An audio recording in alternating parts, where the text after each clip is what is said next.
Welcome to the Pulse Podcast. Here we dive into the latest trends in workplace technology and healthcare equipment, from the wonders of AI to the complexities of business transformation.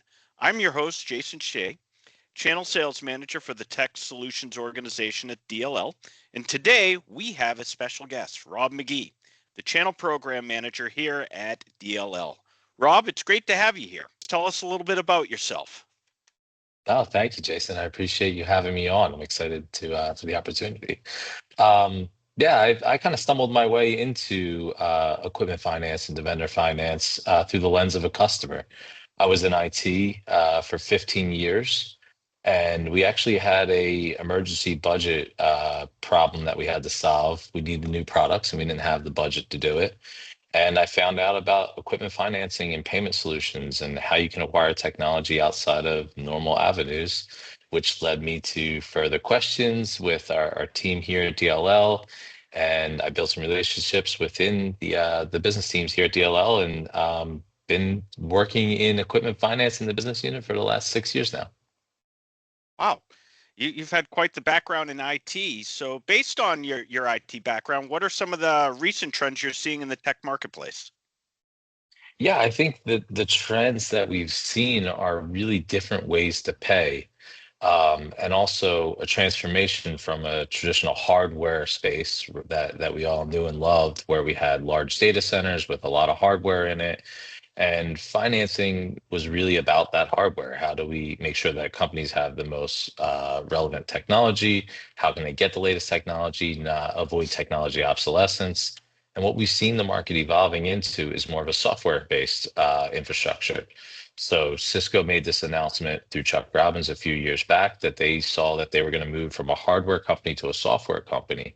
And that's crazy to think about, right? Because you look at Cisco, early days of infrastructure, they were the powerhouse. You put them alongside with EMC, you had EMC storage solutions, and you had Cisco hardware routers doing all your networking, your switching.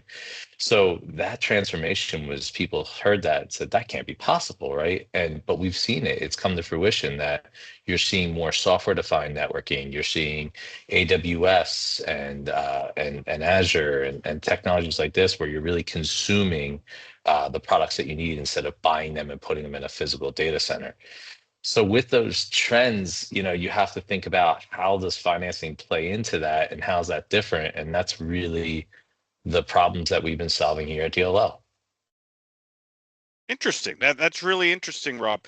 I guess from a business practical standpoint and solving for these types of payment solutions, um, there's hundreds of different financial products out there. How would you decide which solutions kind of make the most sense from any new or existing relationship? Yeah, I think ultimately you have to realize what it is that the customer needs and what problems they have internally. When you look at just going in with a fit solution, saying this is the solution for this product, well, that doesn't work for every end user, right? They have different financial vehicles that they like to use.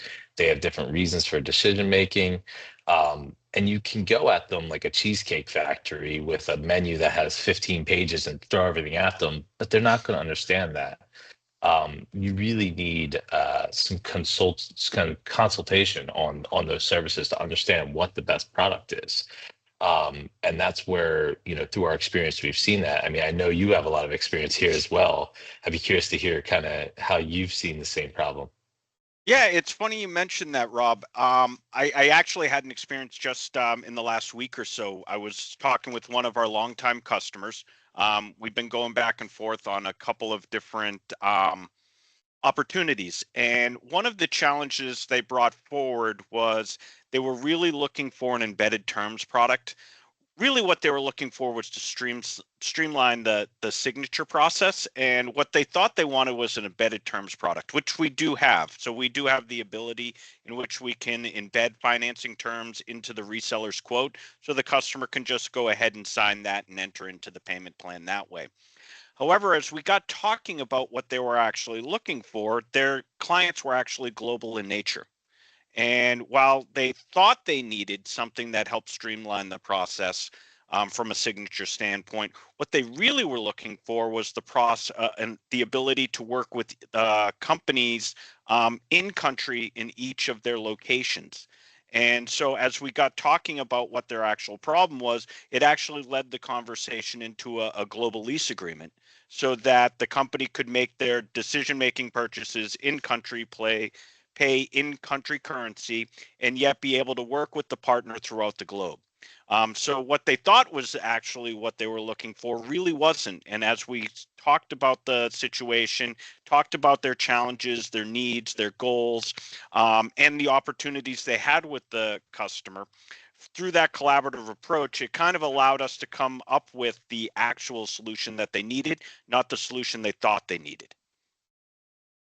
No, that makes sense, and I think that really speaks to the consultative approach that I kind of alluded to. Is that you think you know what the customer wants, you think you understand how they procure, and then when you really get into the conversation, especially with senior members of finance, you understand that you're solving for a different problem. So you can't just go with one solution fits all.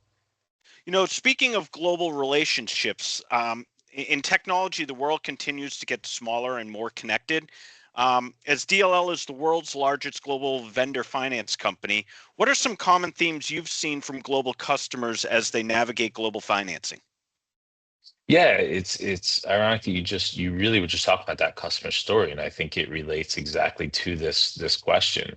It's you're seeing a lot of companies that are global, and it's easier to be global now, right? You don't need a huge office in every location, right? Technology has connected us all and allowed our partners and our resellers to have global reach. And a lot of that is maybe centralized out of one country, right? Where they want to procure and buy in one country and then ship out to all the locations or have that information in one country. But we're also seeing the story that you saw, right? Which is our end users want to buy in country, in currency, controlled by local procurement or local finance. And that creates some problems if you don't have the global reach, like a company at DLL has, where we have a license to operate within each of these countries. And we have our financial regulations in place and our compliance and everything so that we're ensuring that we're doing the right thing for our partners and for our customers in those countries. So that product has been a product we've seen a lot of growth on our global lease accounts. And that allows us to procure in country, in currency with a document that looks like a document that is a document that you would be used to seeing that in country. I mean, think about if you tried to take a US financial instrument and send it over to UK. Well, the first thing you're going to see is it's going to say US sales tax or sales tax, income tax, and not that, right? Small thing, but you think about the all different changes and rules and regulations of countries. This is all thought about in our global lease product, which has really been something that we've seen a lot of customers ask for, and has been probably one of the bigger growth areas we've seen. Yeah, no, I think that look and feel piece is important. It kind of shows that you know exactly what you're doing. I know when I get certain documentation on my side, when I'm looking it over, it's those little things that actually stand out. And our ability to deliver on providing that right type of product is a very important step. Speaking of some different things that have changed over the past couple of years, because this is a relatively new product within DLL. Um, we've seen a lot of customers that are looking to consume software in a different way. They're looking to pay for it on an annual basis via a billing platform. How have you seen that impact customers' decisions to pursue financing products to make this a reality for themselves? Yeah, the billing platforms have been a really easy way to procure technology, right? It's simple, it feels more native to what we're doing every day as consumers, right? You think about your Spotify subscription, you think about all the different subscriptions you have. You're able to just go on, say, this is what I want, and pay it right on that platform, and it feels more native, right? There's not an extensive RFP process. You're not looking at all different finance options. And that's good. However, you also have to take into account the impact that has on all of DLL's customers, which includes our partners and our resellers, most notably, most importantly, is that there are different issues with billing platforms that put a lot of risk on our resellers and put a lot of financial constraint on our resellers, be it their credit line to a distributor or to an OEM to be able to continue to provide services for additional customers outside of that one deal, be it their ability to revenue recognition, right? If you have an annual billing platform, are you as the reseller recognizing all of your revenue up front? Likely not, because you have a risk liability. You're taking some end user credit risk, and you're also taking some performance risk with that end user that that product's going to perform as you sold it to the customer. And that's really where DLL steps in, because what DLL does is we put a very similar financing instrument behind that, and where you can use products like embedded terms you talked about earlier, or what we call assignment of receivables, something that allows the customer to procure in the way that they want to, right? To be able to make those annual payments in a very lightweight product, but also gives you, the reseller, the partner, it gives them the ability to do the things that they need to do to be able to expand and grow their business without tying up their credit lines, without having a lot of inherent customer risk. And that has been a really what we've seen in the market, that our resellers and partners have started to look at that and said, hey, how can we inject capital? How can we still sell this service while also recognizing the capital that we need to, so that we can expand our sales team, our marketing development, and offer a product that our customers want. I'd be curious to hear if you're seeing similar things from the market. That is, globally, we're seeing that. Basically what we're seeing on our side, Rob, is partners are reaching out. These billing platforms are creating a little bit of a challenge, and you hit the nail on the head in that revenue recognition is a big issue for them. They want to be able to recognize the revenue on day one. They don't want to get it in thirds or in on the drip. They want to be able to recognize everything day one. Additionally, they're not in the business for doing credit adjudication. They don't understand, hey, is this customer going to have the capability to repay me in a 3-year period? Typically, when they're looking at it on their side, is they're looking at net 30, net 15, net 60-day terms. They're not looking at a customer over a 2, 3, 4-year repayment period. That's outside the scope of what they're used to doing. So by having DLL step in, address these exact issues and concerns for them, it allows them to recognize the revenue day one. They're not taking on any credit risk if the customer doesn't repay over that timeline. That's something DLL takes on for them. So it allows them a more streamlined approach to their business, allows them to do what they're used to doing, which is getting paid up front, but allowing us to address the customer's need of repaying over a period of time. I completely agree. I mean, that's exactly what we're seeing. And unfortunately, what's happening a lot is that conversation is happening at the end, right? Where the Yes. product has been sold, the conversation has been had, the budget has been set, and now the partner is coming to us saying, oh, wow, we didn't realize the impact that this product had on our organization and what we need to do to continue to grow. And so they're coming to us in a bit of a fire drill, because there wasn't the thought to think about that up front. Now, there's been lessons learned. We're seeing a lot of partners now that are realizing this and are changing their go-to-market, saying, hey, we need to ask this question up front. And that's really where they're most effective, because when you ask the question up front, you can ensure that you're selling the product at the right margins, at the right cost, and you're putting the right solution in front of the end user that fits everyone's needs, right? There's a lot of parties involved. You have an end user, you have a reseller, and you have an OEM, and they all have different priorities and different things that are important to them. So again, that's where we've seen the most success, is where our partners are asking right up front, when they're asking, what type of product are you looking for? How are you going to pay for it? Yeah, getting that question asked up front is definitely a mind shift and a very important one. I guess, Rob, that was a really good example of one of the challenges VARs are currently facing today. What else are you seeing in the marketplace with purchasing equipment, and how a financing partner can help a VAR overcome any challenges? Yeah, I think the most important thing is to ask up front, right? Like that is the most critical point, because that's what's going to make or break your product sale and the customer experience that you really want to drive, where you're not changing, how things were going to be done, or changing prices, or changing your go-to-market approach. When you're aligned up front, you're actually going to find that you're providing more service to your customer. When you bring in a consultant, a financial solutions partner that can be a consultant to that journey, there are two roadmaps on a product sale. There's the What kind of product do we need? What's best fit for our organization? And how does it fit into our budget? And both things are equally as important, right? And I think most resellers, when they think about it, they just think about, let's make sure we get the right product, right? The right equipment, the right services. And that's front of mind because that's what they're really good at. I think your point earlier is really clear. That's what they want to stick to. That's what they want to. That's what they know. That's why they got into the business, because they know technology, they know products.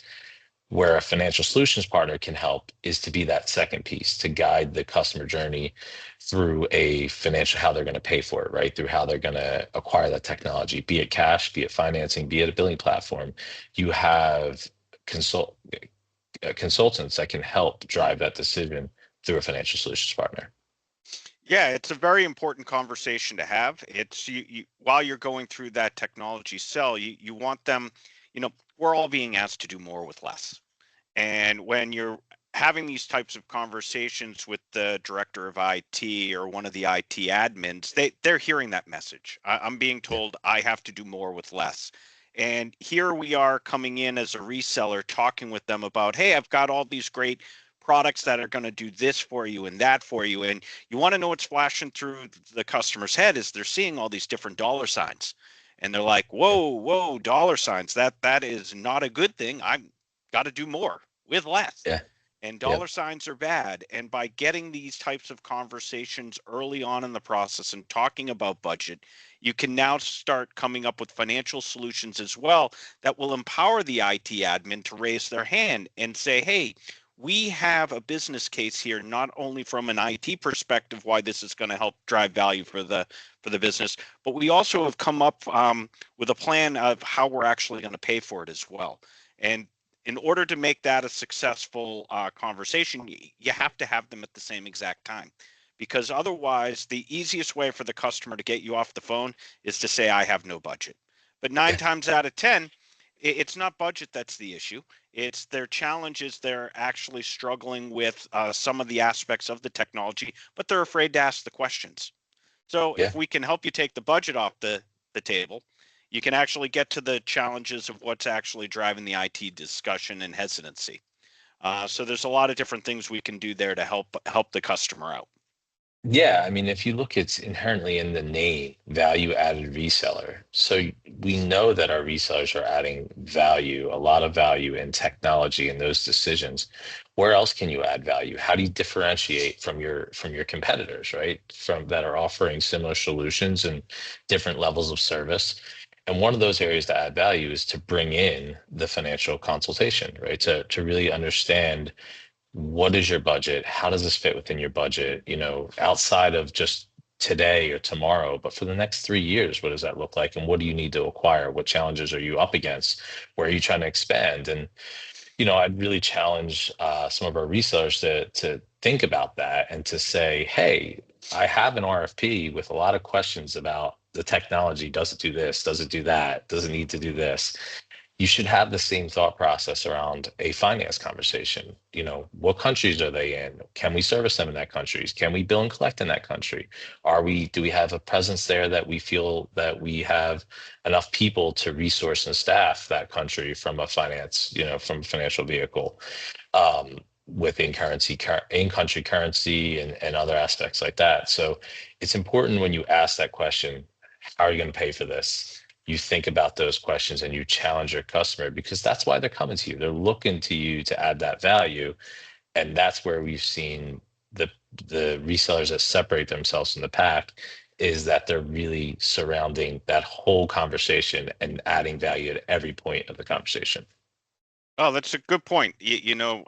From a seller standpoint, they I would know to bring in a backup and recovery specialist to talk about backup and recovery. Well, when Yeah, you're having these types of financing discussions, you should be doing the same. You should be bringing in a financial specialist to help you have those types of conversations. I think It's a that's good point. exactly it. Nail on the head. That's exactly, and you've got resources with financial solutions partners that will come in and do that gladly. Yeah, no, that's Rob. Thank you so much. This has been a great conversation. We've covered so many great value adds for our resellers. Before we go, though, there is one more topic. We recently released our customer story with our partner Insight. Insight covers many of these topics and how DLL helps to assist resellers. You can find the link in our description in the show notes. Please go check it out. Thank you for tuning in to this episode of the Pulse Podcast, and thank you, Rob, for joining us. I'm Jason Shea, Channel Sales Manager at DLL, and please stay tuned for another exciting episode of the Pulse Podcast. Thanks for having me, Jason. Appreciate it. This podcast is brought to you by DLL Group. All rights reserved. This podcast is for general information purposes only and should not be used as a substitute for professional advice. The opinions expressed in this podcast are solely those of the participants. Nothing herein should be construed as legal, tax, financial, accounting, or investment advice. Please visit www.dllgroup.com/aboutus for further details.